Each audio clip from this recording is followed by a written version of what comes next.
Field test on DC series motor.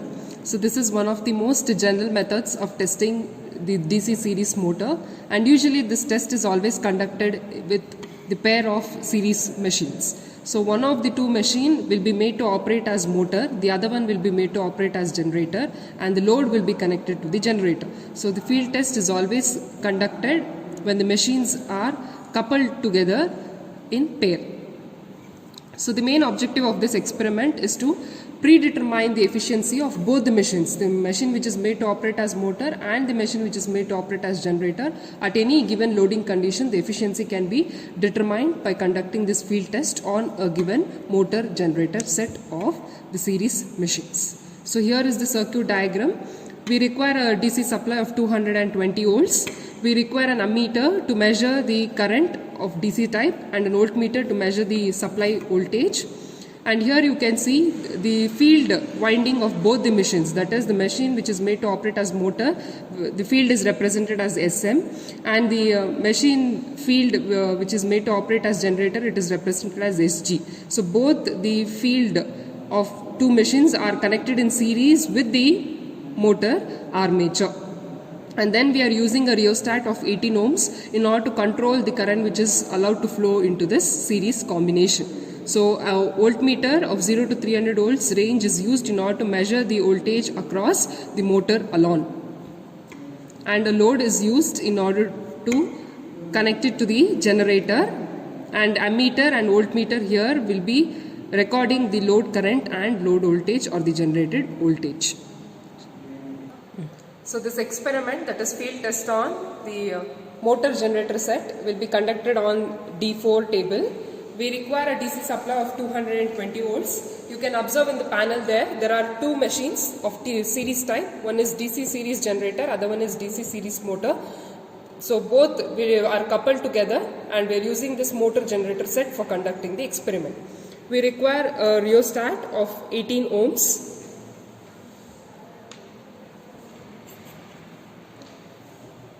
Then we require a voltmeter to measure the supply voltage ranging of 0 to 300 volts.